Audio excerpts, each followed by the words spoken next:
Good morning, everybody. What is up? It's Dr. Vibe here, host and producer of the award-winning Dr. Vibe Show, the home of Epic Conversations, and I'm the host of Epic Conversations, 2020 Best Podcast News Award winner, 2018 Innovation Award winner given out by the Canadian Ethnic Media Association. I also co-host and co-produce the only online show in the world for dads and fathers. It's sponsored by Dove Men Plus Care. And since 2020, our team has reached out directly and indirectly to over 300,000 fathers and dads and male caregivers around the world. I also am a featured content contributor to the Fly Nubian Queen YouTube channel. So subtitle the place black. A Voice for Black Women. That's what it's called, I believe, the tagline. And that is run by Dr. Boyce and Dr. Alicia Watkins. And that platform has over 580,000 subscribers.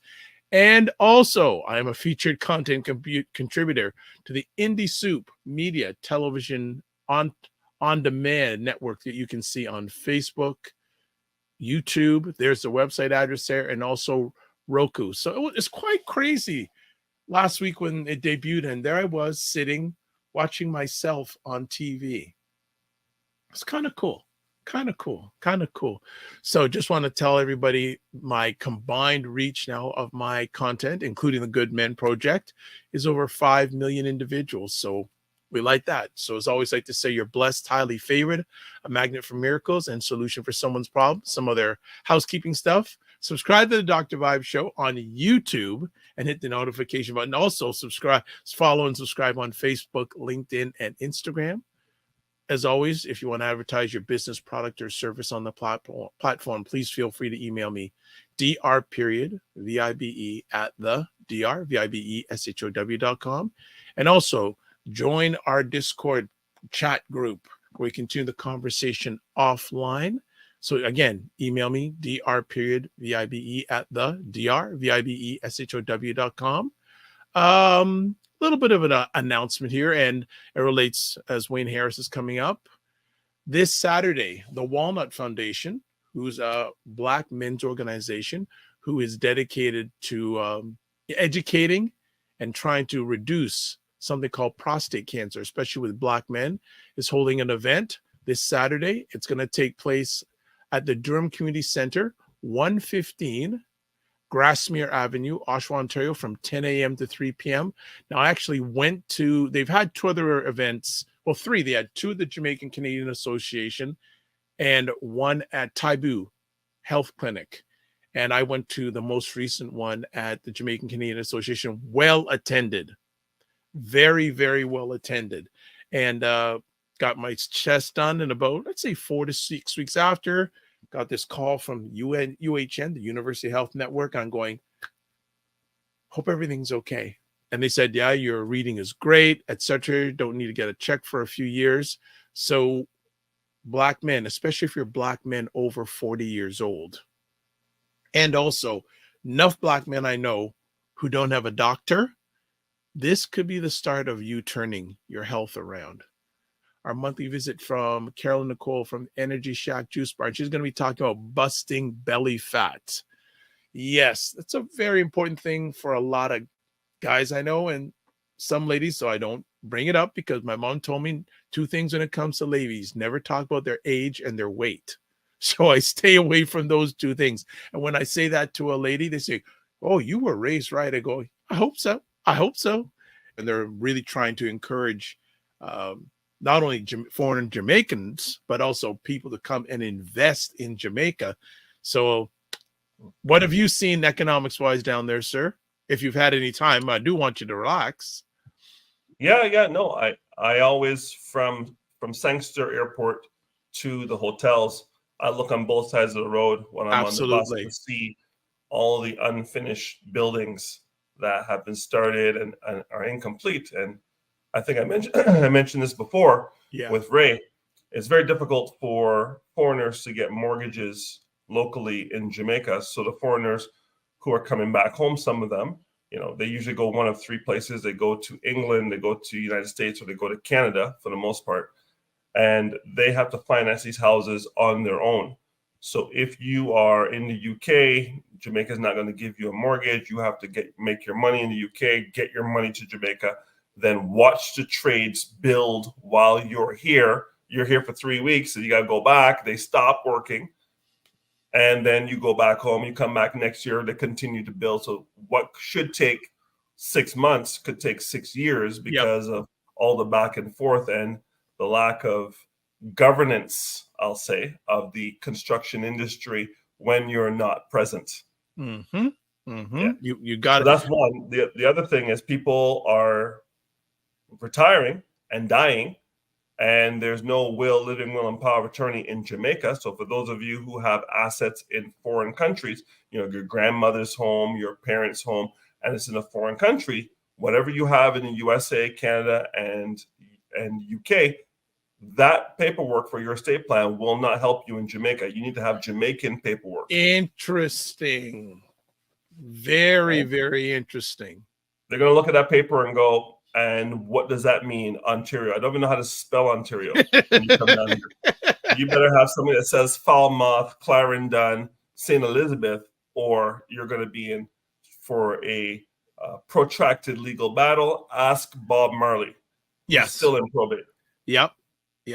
So Wayne's going to be speaking about today a recent report by Deloitte called, well, actually, it's not the Black Economic Wealth Gap. Well, we're going to speak to Canada, but I'm going to change the title, but the Black Economic Wealth Gap, especially in North America. So give us some background on this. Yeah, I'm a Deloitte alumni. As you know, I worked for Deloitte a number of years back in the early 2000s. And Deloitte is one of the preeminent consulting firms on the planet. Traditionally, audit, tax, and risk is their focus, and massive consulting projects, so big technology deployments and governance around that technology. And I worked for them back in the day, and this firm is one of what they call the big four firms. So you would have Deloitte, Pricewaterhouse, KPMG, Ernst & Young are the big four accounting firms, Deloitte being the biggest of them all.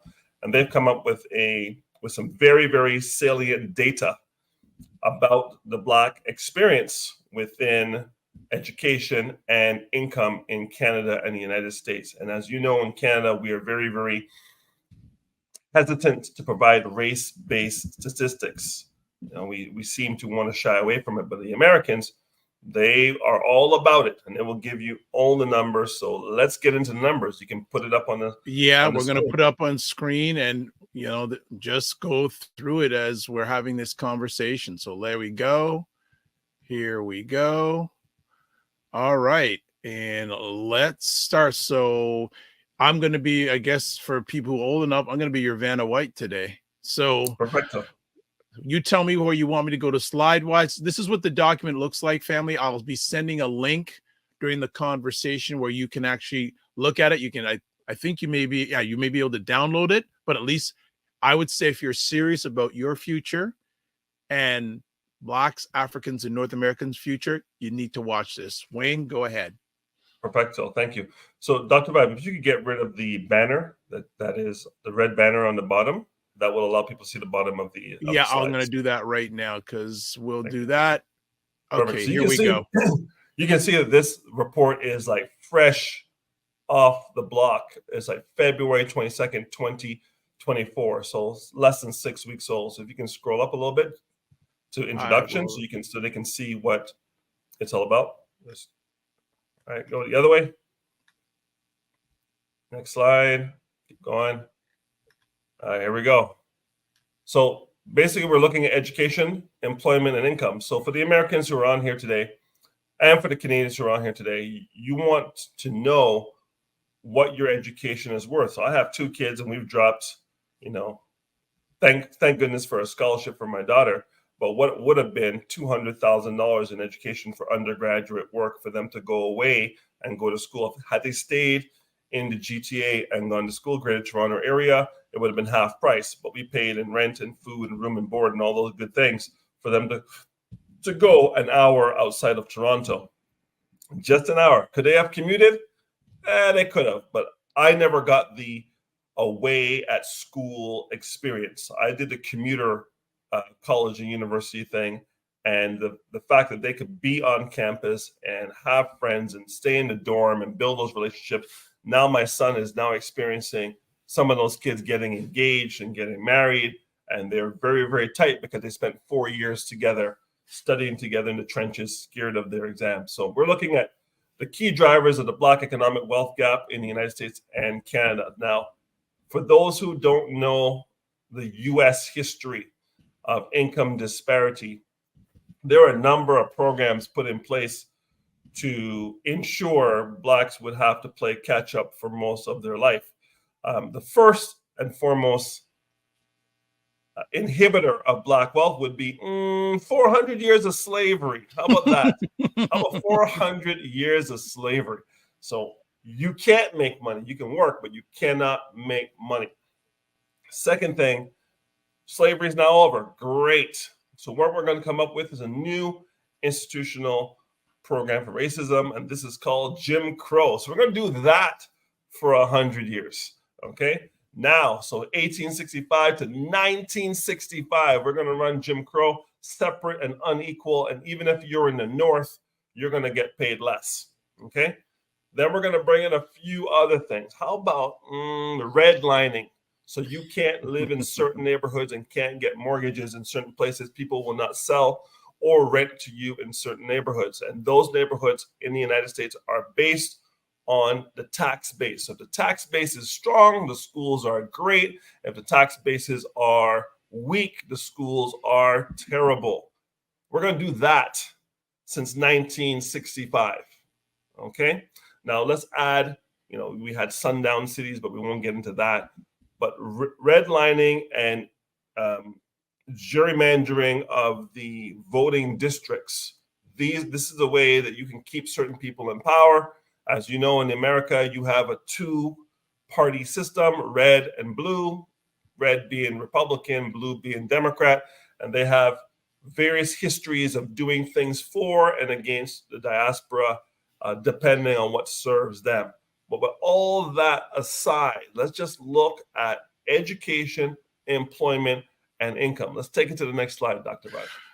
Okay, so the percentage of Black Americans completing a college degree or higher has increased by 24% between 2017 and 2022, compared to a national average increase of 15%. So this is great that we were going to school. Here's the challenge. Those are probably 70% women. Now that's missing, right? So people say, oh, look at the data, look at the data. Well, the data is missing gender. Because what happens is these are a lot of girls. And that's great until they graduate and come out with great paper. And now they make more than the guys that they're looking to date. And that creates a whole new show. We're not going to talk about that today. But when the women come out and there's a culture, a South Asian culture, that the women, if they have more paperwork than the guys won't even touch them. They won't talk to them. So the women have to make a decision that I can go as far as masters, but if I go PhD or I become a doctor, understand this, I am regulated to only dating doctors or above if I go to PhD. But if I go to masters and someone has a master's or a PhD, I have a double cohort that I can be with. But no one with a bachelor's male is dating anybody with a master's or PhD that's female. They're not doing it.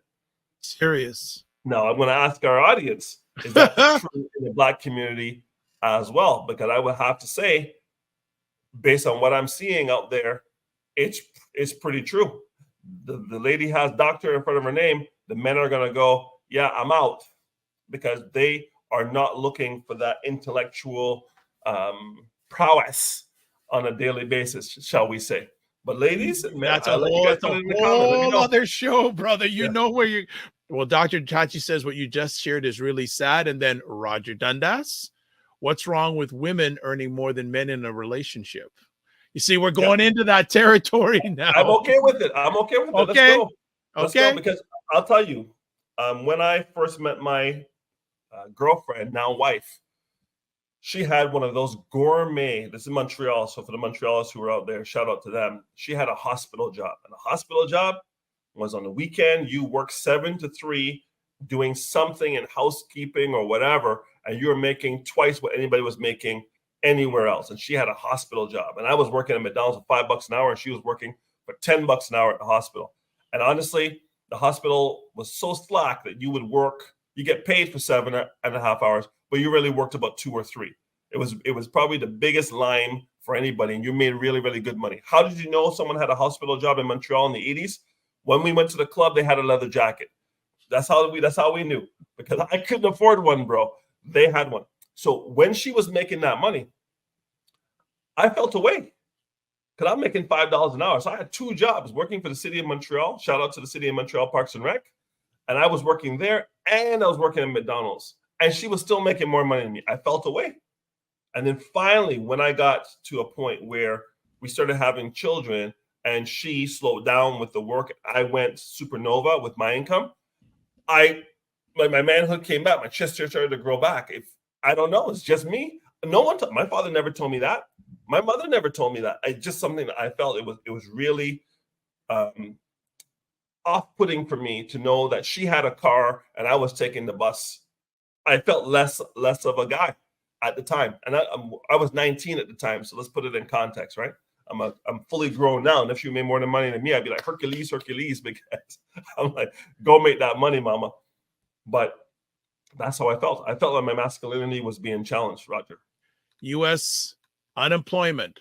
So they're saying we are seeing increasing representation of Black Americans in leadership positions in the U.S., including executive and managerial roles across various companies. Anything you want to comment about? Oh, okay. I'll actually put the graph. Yeah. So there you go. Yeah. So I guess the top portion of each bar graph is Hispanic.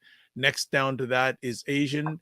The black is black, and then the bottom is white. Any comments in different industries? My comments are: look at where power lies. The power lies in the chief executive. Okay, and look at our percentage there.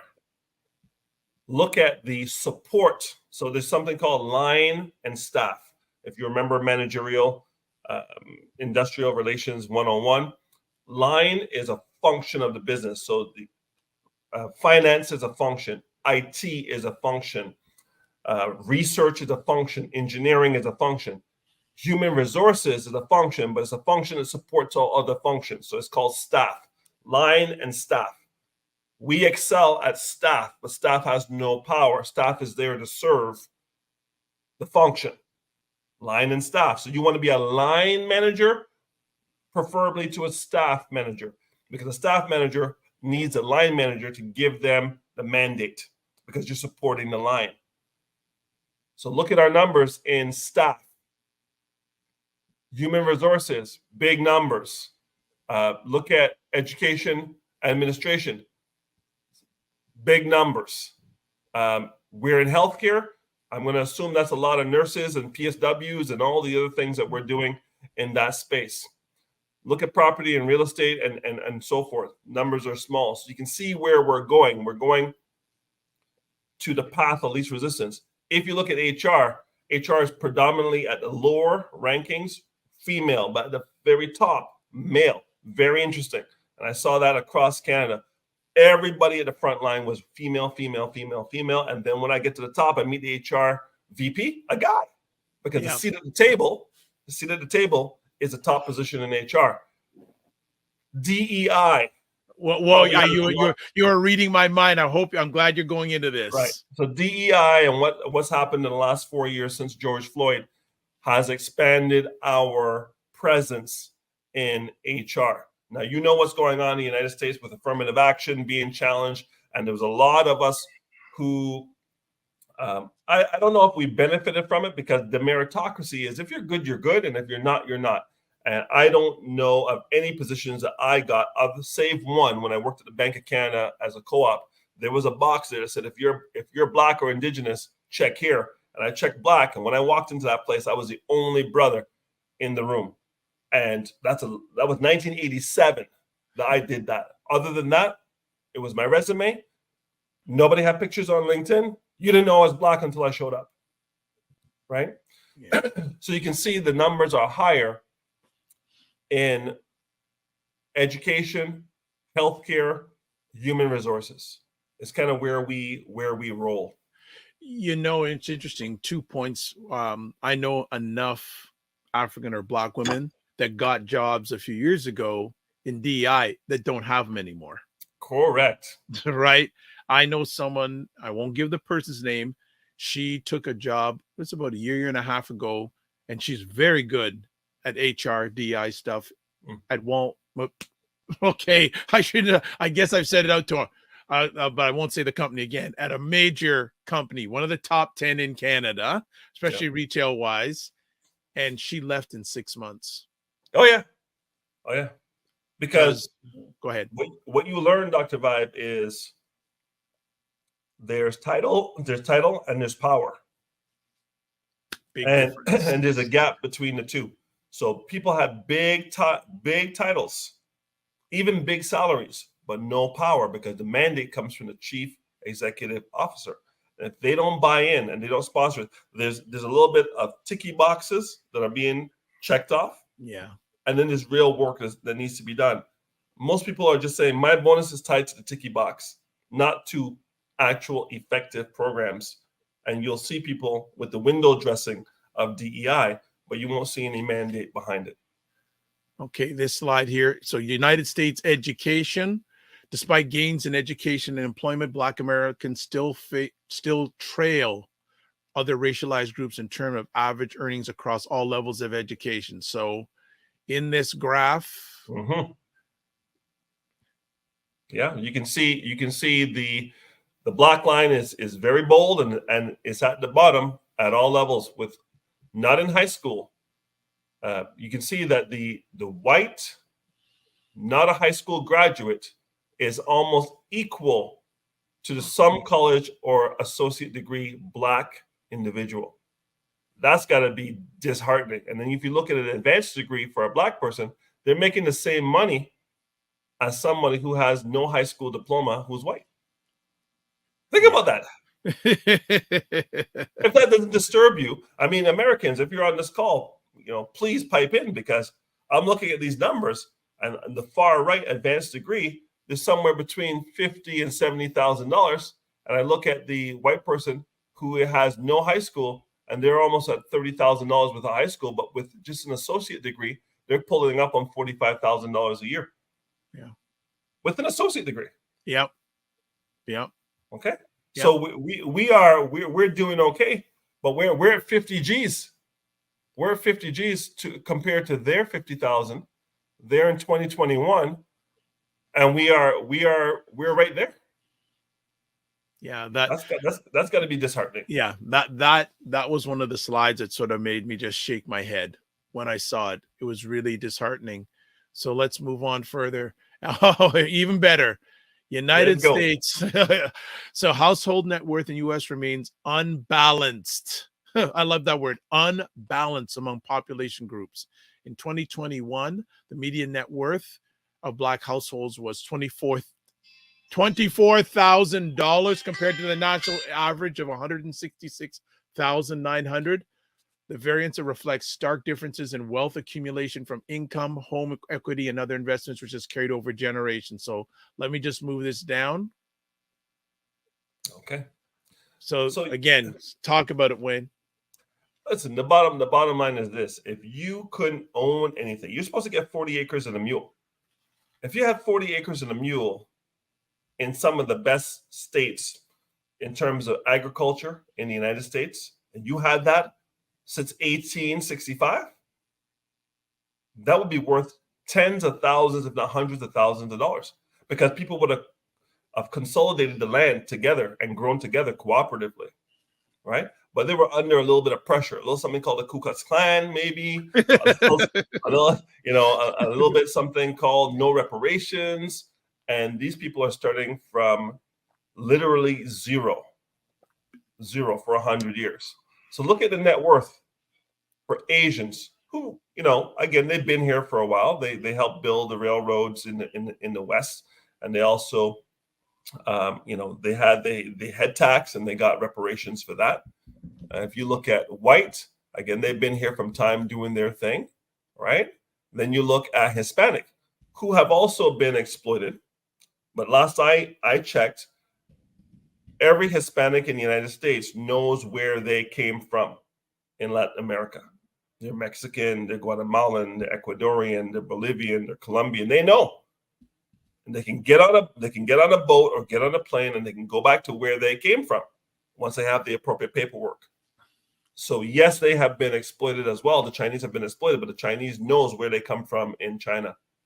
As a Latin American knows where they come from in Latin America, but an African descent does not know where they come from.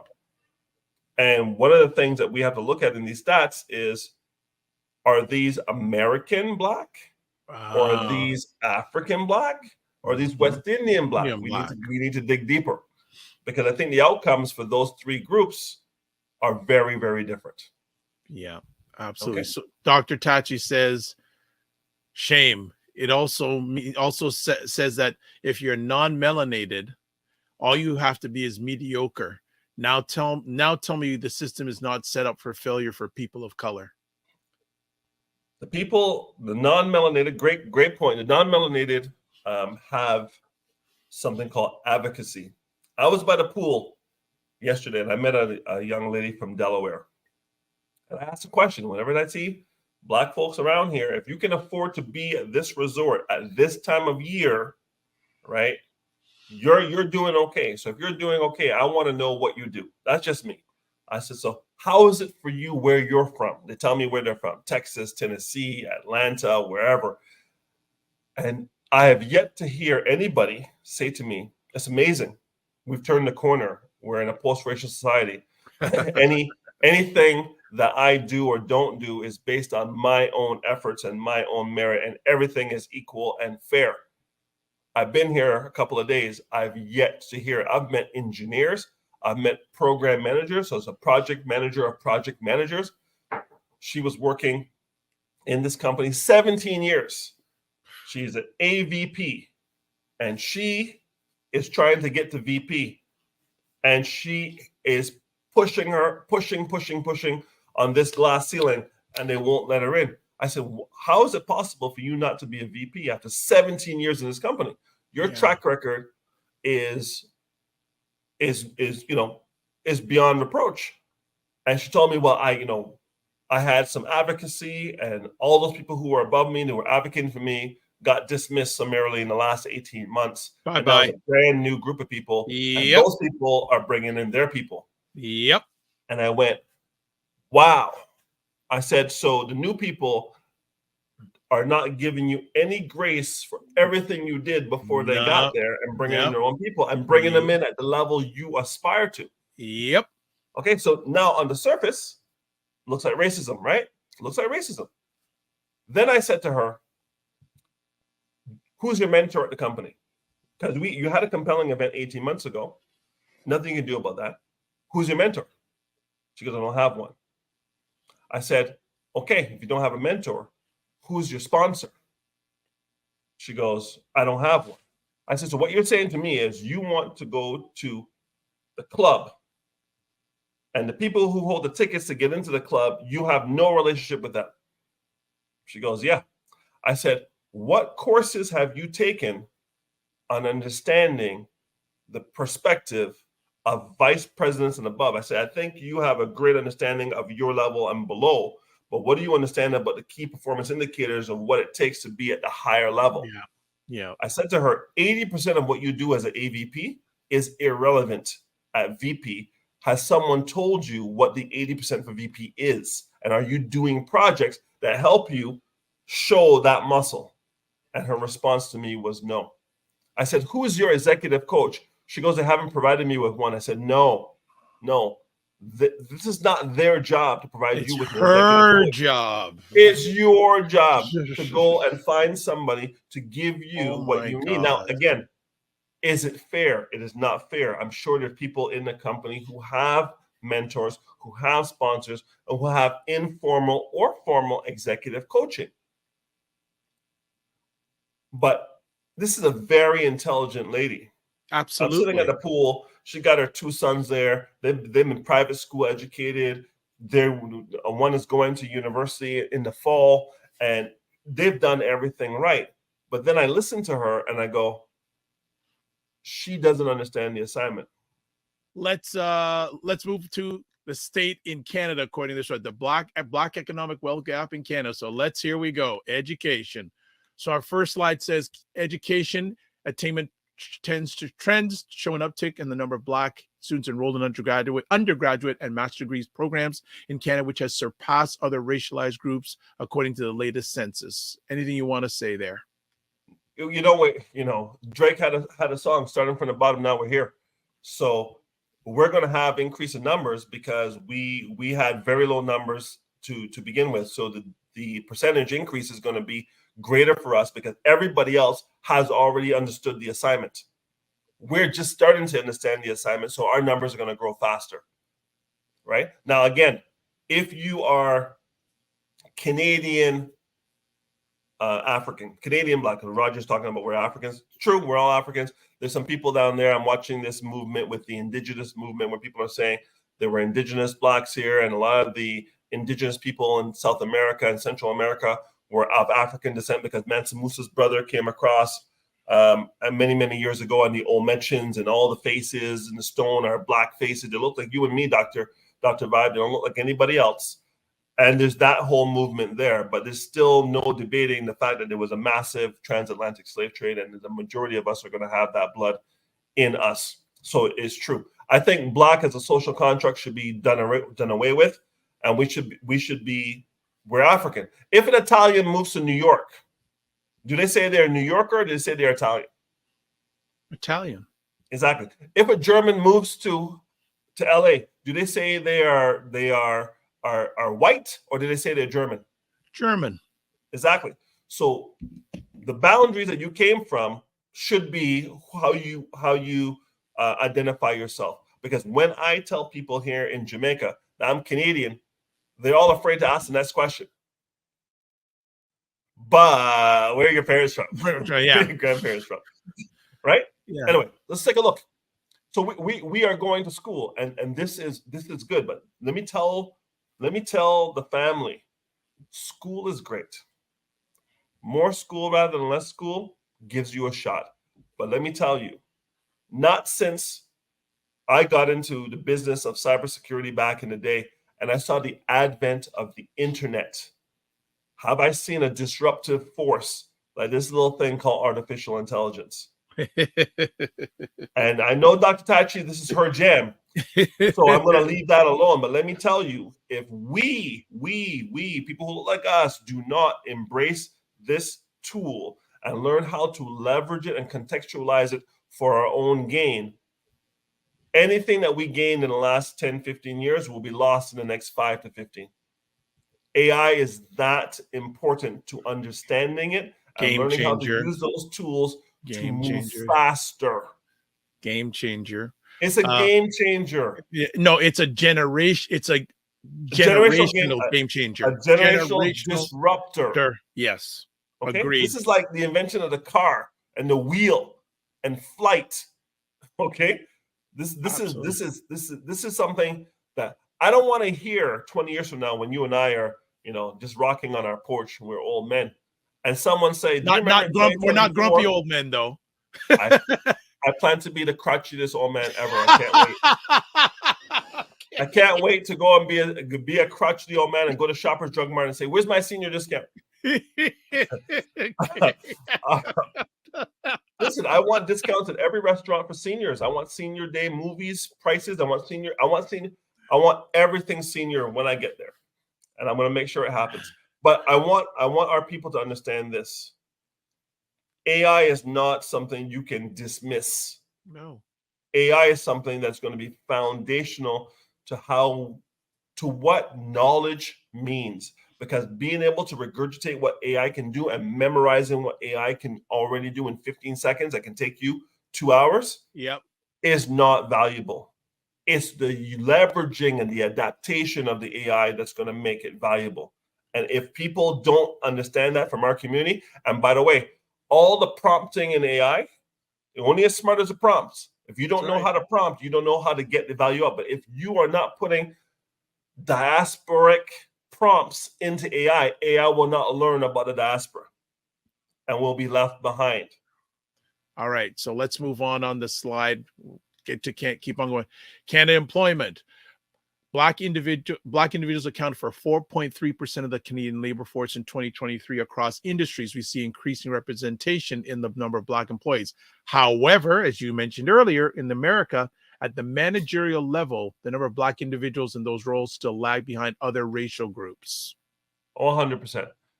So here's the challenge. Again, management, and having been a manager and having the term is ticket holder, hiring ticket holder.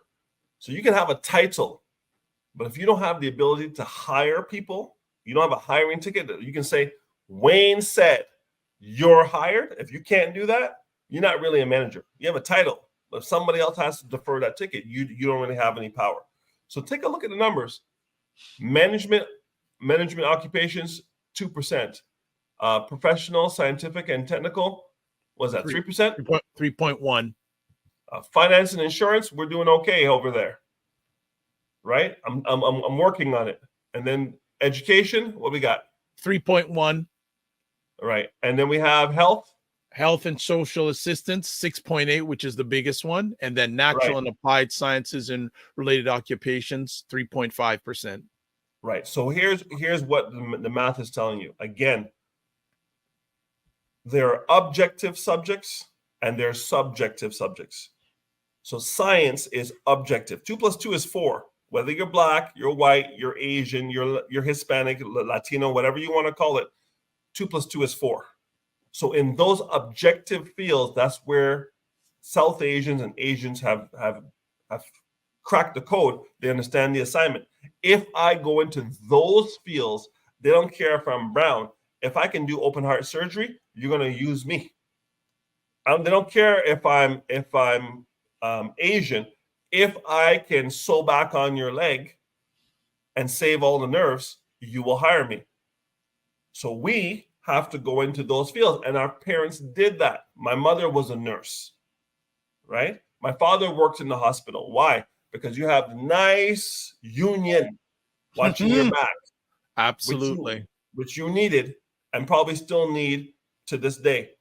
So they did things that were objective, right? I don't remember any of the women aspiring to be doctors. Most of the women aspired to be nurses, right? You have to have someone tap you on the shoulder and say, listen, the way you're firing, I think you should go and continue on with your education and go for medicine.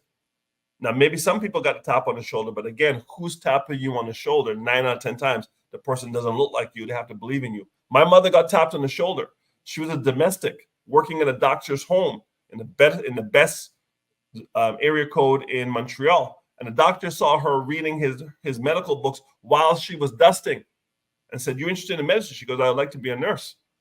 And advocacy is power, because he made one phone call. Done. And she had a job. Done. Right? And then she went to school and did what she had to do to put herself in position to win. I think we as a people, when we figure it out, we do this. We're not telling everybody. I figured it out for me. So I'm unique. I'm the exotic. And I'm going to be the only one of my kind in this company, because I don't want to bring anybody else in here and mess up my flex. I represent all things blackity, black at this company. I don't want anybody in here showing anybody any other perspective. So there's a little bit of that.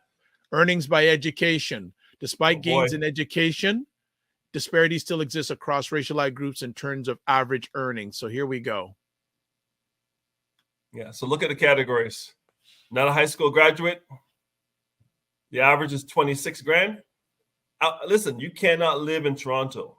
Please leave Toronto if you're making this kind of money. Just leave. Honestly, Calgary has good jobs. Edmonton has good jobs. Winnipeg has good jobs. If hey, you're look, make this kind of money, even Yellowknife has good jobs. Exactly. Nunavut has good jobs. Get out. Yeah. Pack your bags and get out of Toronto. Toronto is not for you if you're making this kind of money, if you're with any race. This is not the place, right? If you look at college, right, 40 grand, non-university certificates and diplomas. So there's a lot of these private schools that will do things that say, listen, you can go to Humber or Seneca or Centennial, Durham College, whatever, and Sheridan, and do a 3-year program to get a piece of paper But if you come to my private school and spend twice the money, I'll get you out there in 11 months. Okay? And a lot of people, these diploma mills, they go to these places, they come out and say, we're going to do a job in your field. And then you find out that you're working at Starbucks, no disrespect to Starbucks, but you're not working in your field, and you drop 40 grand for a paper that's worth, maybe $13,000 at Humber. So we have to watch ourselves in terms of the equivalencies. And again, if I'm going to go to school for 1, 2, or 3 years, and I'm going to come out and make less than 50 G's, I might want to consider that I'm taking the wrong course. Okay. That's all I'm going to say. And if you look at the bachelor's degree, you see people over there, 75, 72,000, and the racialized groups are on the bottom. I'm going to tell everyone one thing. When someone gives you an offer at a job and you say, hey, here's the offer, Dr. Vibe, it's $97,000. Okay? You only have one question to ask. The first question is this. Thank you very much for the offer. Is it negotiable? You know how many people I've shared that line of yours to? And it's like, and right. Some of them say, am I allowed to ask that? Exactly. Exactly, Dr. Vibe. Is it negotiable? There you go. And the second question is, yes, it is negotiable. Second question is, if this is not at the midpoint of the pay band for my level of experience, I'd like the number to reflect the midpoint or above. More of a statement than a question. There you go. I say, is it above the midpoint? That's the second question. Is it above the midpoint for the pay band for my level of experience? And if they say no, it is not, I say I like the midpoint. There you go. They have it to give you. HR is holding the cards. They can give you the midpoint or above. It depends on how you represent and how much competition it is for the role. But asking for the midpoint is not going to cost them to take the offer away from you. It's just going to let them know that you know the deal. Why work for 2 years to get to a point that you can get on day one? And I think a lot of people are underpaid. Oh, yeah. Because they're not asking these two questions. And is it negotiable? Is it the midpoint?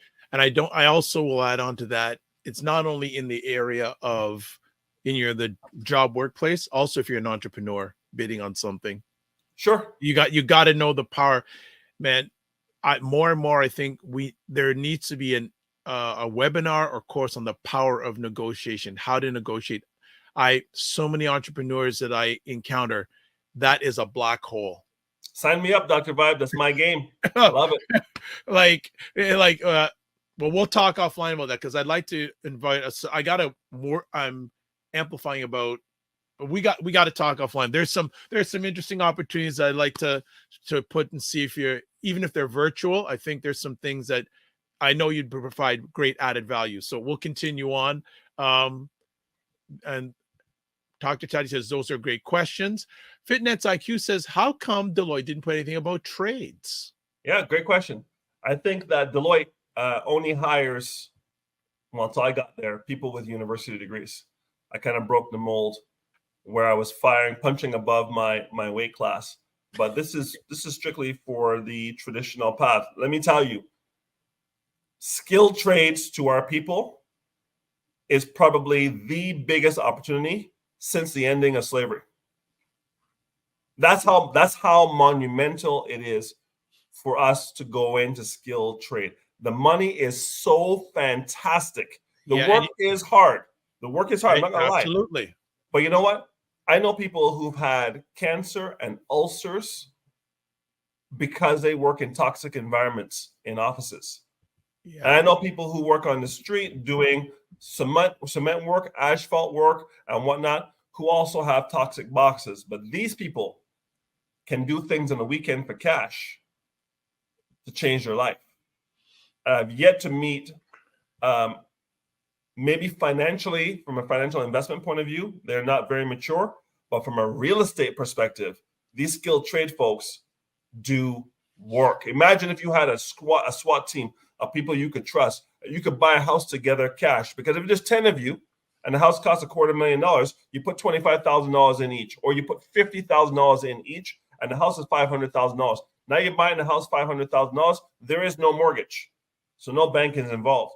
You buy the house, asphalt guy comes in, concrete guy comes in, roof guy comes in, carpenter comes in, electrical guy comes in, plumber comes in. You all own a piece. You gourmet this place. Bring in the realtor, who's also a part of the family, stage the house, sell it for top dollar for $750,000. You've just made $250,000. Everybody gets back there and you go do it again and again and again and again. You're doing it mortgage free. All right, let's get to our next conversation piece because we're getting there. Canada household net worth. Oh boy. Across most income sources, Black Canadian households have included less wealth than other racialized groups. Imbalances in average salaries received by Black individuals, among other social economic phenomena, have a ripple effect on their ability to allocate income to investments, retirement savings, and other long-term streams. So this is the Canadian look as of 2021. So I can tell you this. We're not saving because we're not making. So if you're making less money, you're going to have less money to save. But here's the other thing. Those who can save are saving and not investing. Saving is not investing. I'm going to say it again. Saving is not investing. Saving money for a rainy day and emergency fund is to have money set aside so if the furnace breaks down, the transmission blows, or you have to get to the Caribbean because one of your favorite aunties has passed away. That you save for.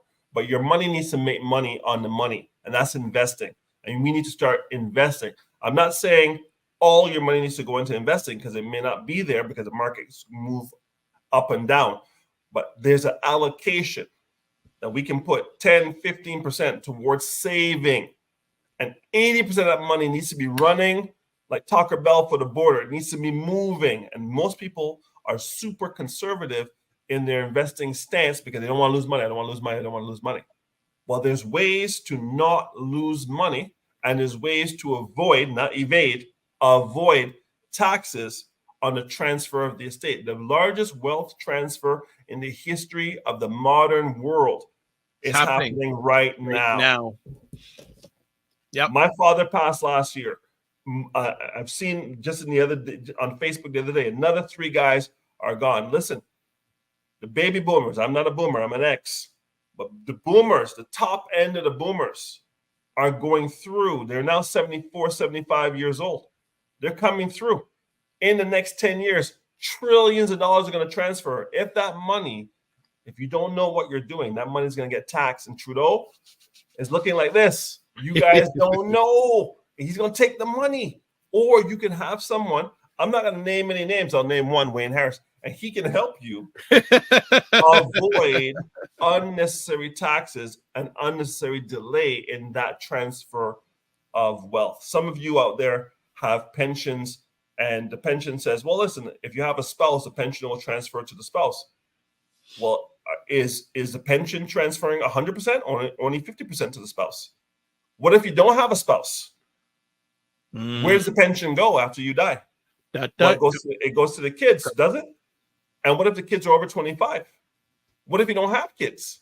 You worked your entire life. You're going to get that pension. You're going to give that back to the house? Are you kidding me? That money could go to, if you don't have kids and you don't have any relatives and you don't want to give the money to nobody, you can give it to JCA. Yeah. You can give it to the Walnut Foundation. Yep. You can give it to York University and have a chair. Actually, not too much personality. Part of my dad's will is to give some money to the Cornwall College Old Boys Association, and also to his high school, Cornwall College in Jamaica. Exactly. Right. Exactly. So do not let the money. I'm going to have to do a seminar called "Don't Let the Money Go to the House." Write it down. So what is working and what more can be done? All right. Corporate catalysts drive change in the Black wealth grab. Corporations can drive progress by implementing a wider range of strategic corporate initiatives. Anything you want to say here? All I'm going to say is this: in order to get a seat at the table, you have to know a table exists. So people that look like us who are in these places and spaces, I see them all over LinkedIn celebrating themselves and whatnot. They've been doing advocacy. I know these people. I've been in Toronto 34 years. I've seen these people throughout their careers helping people and mentoring. They can only do so much. The generation that has come in behind them who have benefited from them being there, myself included, I want to see more of them stepping up. You don't need to be a big time executive in a company in order to give people insight. I wasn't a big time executive. I was helping people. So the people who are in their 30s and early 40s, who are midway through their career, can still help a new person coming in to the industry and give them insights. Hey, here's the courses you should take. Here's the books you should read. Here's the conferences you should attend. Hey, you can't afford the conference? Hey, how about you volunteer? That's the move. You volunteer at the conference. You get access to everything for free. Why wouldn't you go and volunteer at the so-and-so conference? Listen, Harry Jerome Awards is going to have 16 or 20 winners. Guess what? How about you be a volunteer at the Harry Jerome Awards? You get to meet all the winners. The first job you should get when you join any association should be the job of secretary. Why? Because if you're secretary, you have access to the membership base. Information, data. Right. So when you're registering people and say, oh, what's your name? Ed Gow. Here's your name, Ed Gow. You shook Ed Gow's hand. Ed Gow, we haven't had time. I'm here registering people, but I would like to follow you on LinkedIn. Can I add you on LinkedIn? Ed will say, fine. Yes, sure. And then you move on. Say, hi, Ed, I met you. I was at the table. I was a secretary at this association. My career mirrors yours, blah, blah, blah, blah, blah, blah. And now you just started a conversation. Volunteerism. So if you look at the four, they're talking about mentorship and sponsorship programs. Sure, that they're formal and informal. All companies have both. Employee resource groups. I was a member of BAM, Blacks at Microsoft. I was a member of the Visible Minority Council at IBM. Every major company usually has them, and there are people there who can advocate for you.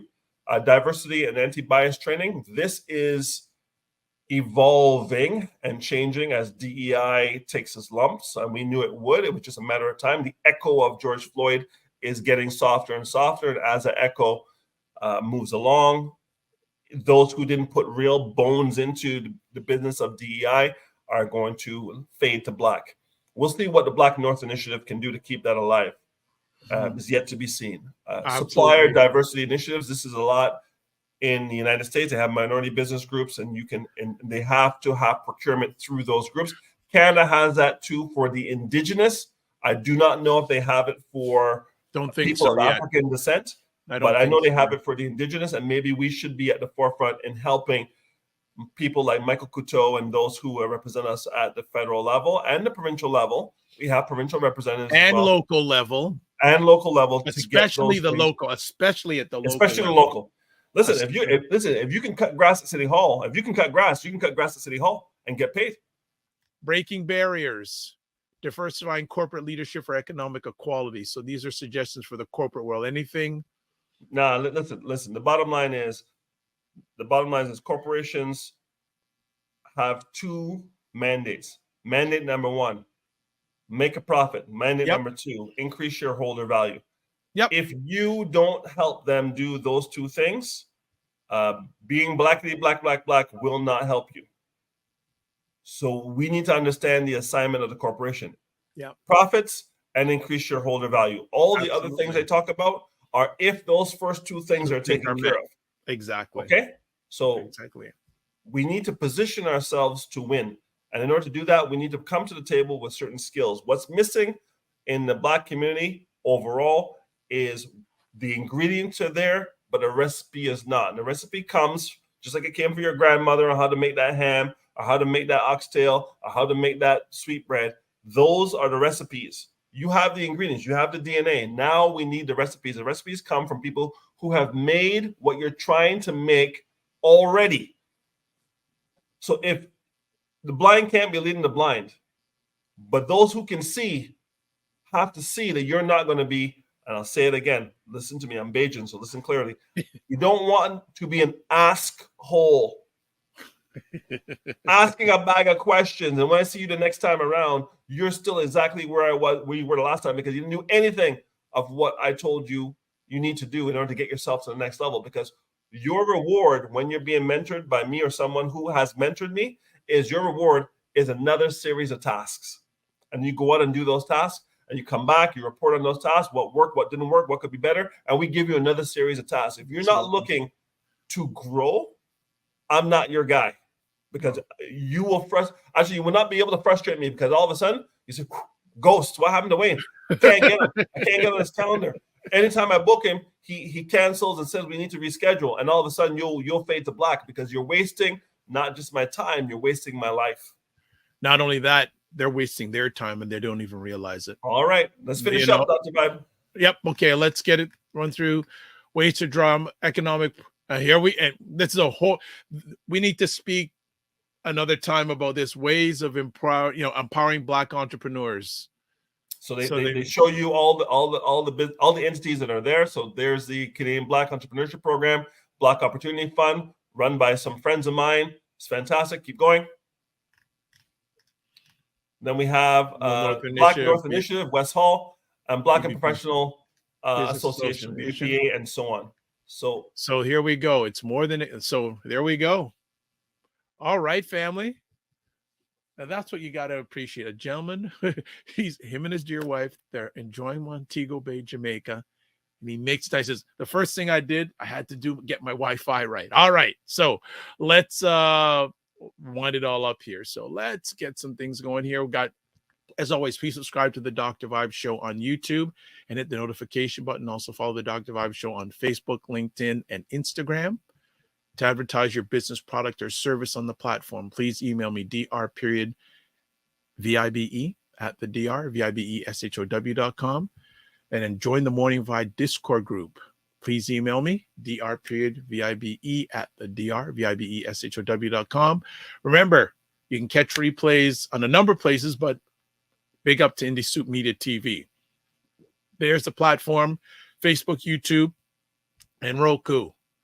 Coming up on Monday's show, Kel Nicole will be talking from Energy Shack Juice Bar. She'll be talking about belly fat. And maybe Wayne will have some when he comes back. Being polite, Wayne, being polite. All right. As always, live your life as a dream. If you can dream it, you can make it. Sometimes you have to get small to get stronger. Block assumptions, then aim bigger, aim better, aim higher, aim wider. Love, faith, and respect. And remember to give yourselves grace. Thank you so much, everybody. And make sure, tell people about the platform. All right. Share it out. God bless. Peace to you all. Keep the faith and walk good. And I'm pretty sure Ryan will be with us on Monday, but I'll make sure he's okay. Take care, everybody.